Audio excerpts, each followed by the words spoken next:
সর্বশেষ দেখছিলাম যে ওবায়দুল কাদের সাহেব তিনি মারা গেছেন। তো ফাটাকেষ্ট ওরফে ওবায়দুল কাদের তিনি মারা যাননি, এই খবরটি ইতিমধ্যে জেনেছেন। তবে আমাদের খবরের প্রসঙ্গটা একটু ভিন্ন। হঠাৎ করেই দীর্ঘদিন যাবৎ, প্রায় 10 মাস যাবৎ দলের এক সময়ের ব্লুটুথ ম্যান, সারাদিন রাত লাইট ক্যামেরা অ্যাকশন, গণমাধ্যমে বিবৃতি, এগুলো থেকে দূরে থাকা ওবায়দুল কাদের হঠাৎ করেই একটা লারা দিয়েছেন। তো কেউ কেউ বলছেন যে এই লারাটার আসলে কারণ কি? কোনো গ্রিন সিগন্যাল, অথবা রাজনীতিতে আবারও ফিরে আসার ইচ্ছা, অথবা আওয়ামী লীগকে পুনর্গঠিত করার ইচ্ছা, নাকি আওয়াজ তুললেন, কোনটা আসলে মেইন কথা? তবে বক্তব্যের মধ্যে অনেক কিছুই প্রাসঙ্গিকতা তুলে ধরেছে। আওয়ামী লীগ সরকারের ভুল, মানে গেল 10 মাস যাবৎ সারা বাংলাদেশের মানুষের বা রাজনৈতিক দলগুলোর একটা প্রধান বক্তব্য যে আওয়ামী লীগ জুলাই আগস্টের ঘটনার জন্য তারা ভুল বা ক্ষমা চায়নি। এটা যে ভুল হয়েছে সেটা স্বীকার করে ক্ষমা চায়নি। তবে গত 10 মাসের প্রেক্ষাপটে এখানে যা যা আসছে, পলিটিক্যালি এটা যে সরকার পতনের আন্দোলন ছিল, এটা স্পষ্ট মেটিকুলাসলি ডিজাইন ছিল। এই জায়গাটাকে ধরে রাখছে আওয়ামী লীগ। আওয়ামী লীগের বক্তব্য হচ্ছে যে ডক্টর মোহাম্মদ ইউনূস তিনি নিজে বলছেন যে এটা একটা মেটিকুলাস ডিজাইনড প্ল্যান ছিল। আওয়ামী লীগ সরকারের পতনের পেছনের মাহফুজ হচ্ছে সেটার মাস্টার মাইন্ড। ইভেন জামাতও বলছে এটা কোনো কোটা টোটার আন্দোলন ছিল না। জামাতের এক নেতার বক্তব্য ভাইরাল যে এটা ছিলই। জামাত তারা দীর্ঘদিন যাবৎ পরিকল্পনা করে সরকারকে ফেলে দেওয়ার জন্য নানান পরিকল্পনা করেছে।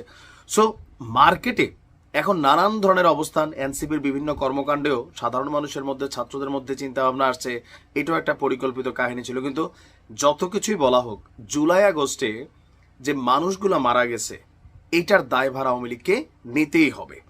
কারণ তারা স্বাধীন দেশের জনগণের উপর এই ধরনের হত্যা বা যে কর্মকাণ্ড চালিয়েছে সেটার জন্য তাদেরকে বিচারের মুখোমুখি হতে হবে, এটা তো নিশ্চিত। অলরেডি ট্রাইব্যুনাল গঠন হয়েছে। যাই হোক, এর মাঝখানে এই যে আমি যে কথাগুলো বলছি এগুলো রাজনৈতিক এবং জনগণের অনেকেরই মনের ভাষা। আওয়ামী লীগ সরকারের ভুল প্রসঙ্গে ওবায়দুল কাদের বলছেন, আমরা যখন দেশে এসে রাজনৈতিক কর্মকাণ্ড চালানোর পরিবেশ পাব, দেশে এসে তখন ক্ষমা চাওয়া, ভুল স্বীকার করা বা অনুশোচনার বিষয় আসবে। বিবিসিকে দেওয়া, আন্তর্জাতিক গণমাধ্যম বিবিসি বাংলাকে দেওয়া এক সাক্ষাৎকারে আপনার কলকাতায় অবস্থানরত ওবায়দুল কাদের তিনি দাবি করছেন জুলাই গণঅভ্যুত্থানের পর তিনি বাসা বদল করে আত্মগোপনে ছিলেন। শেষ পর্যন্ত গত বছর নভেম্বরে নিরাপদে তিনি দেশ ছেড়েছেন। ছাত্রদের সেই আন্দোলনে নিজেদের কিছু ভুল এবং পরিস্থিতি নিয়ে তাদের মধ্যেও আলোচনা রয়েছে বলে উল্লেখ করেন। একই সঙ্গে তার বক্তব্য, তাদের সরকারের পতনের আন্দোলনকে গণ অভ্যুত্থান বলে সঠিক হবে না। এতে উত্থান হয়েছে সাম্প্রদায়িক শক্তির। পতনের আভাস কি পেয়েছিলেন? সাংবাদিকের প্রশ্ন ছিল। তার বক্তব্য যে তিনি সেদিন ঢাকামুখী মিছিলের খবর পান, সংসদ ভবন এলাকাতেই অন্য একটি বাড়িতে গিয়ে আশ্রয় নেন। রাজপথের পরিস্থিতি দেখে বাসভবন থেকে সরে পড়ার বিষয়টা যে অনুধাবন করতে হলো সেটা কাদের প্রকাশ করেছে।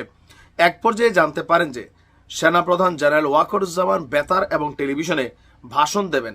সেই খবর পেয়ে বাইরে যাওয়ার সুযোগ ছিল না। তো এখানে বিভিন্ন বর্ণনার এক পর্যায়ে তার বক্তব্য যে এই যে এখন তাদেরকে ক্ষমা চাওয়ার বিষয়টা যেটা, বা জনগণের যে দাবি, এই মুহূর্তে আওয়ামী লীগ কি ক্ষমা চাইবে কিনা, তার স্পষ্ট বক্তব্য যে আওয়ামী লীগ মনে করছে যে এখন তারা দেশে নাই, বিদেশ থেকে তারা রাজনীতি ওইভাবে করছেও না। যখন দেশে আসবে, রাজনীতি করার সুযোগ পাবে বা রাজনীতি করবে, তখন জনগণের সামনে এই জুলাই আগস্টে কি ভুল হয়েছিল বা অন্যায় হয়েছিল বা ক্ষমা চাইবে কি চাইবে না, ওইটা তখনকার প্রেক্ষাপট। তার মানে এখন ক্ষমা চাইবে না, বিচার যাই হোক, এটা তো স্পষ্ট। তো এতদিন পরে হঠাৎ করে আন্তর্জাতিক গণমাধ্যমকে সাক্ষাৎকার দেওয়া নিয়ে কেউ কেউ বলছেন যে কোথাও কোনো গ্রিন সিগন্যাল আসলো কিনা, অথবা আওয়ামী লীগ নতুন কোনো পরিকল্পনা করছে কিনা। অবশ্যই করছে। প্রকাশ্যে যখন রাজনীতি বন্ধ হয়, সংগঠন হিসেবে আপাতত নিষিদ্ধ নির্দিষ্ট সময় পর্যন্ত, সো গোপনে তারা তাদের রাজনৈতিক কর্মকাণ্ড চালাবে। তবে সরকার এই ব্যাপারে খুবই সচেতন যে দেশের জন্য যে কোনো অরাজক পরিস্থিতি তৈরি না হয়, এটা ব্যাপারে সরকার খুবই কনসার্ন করছে।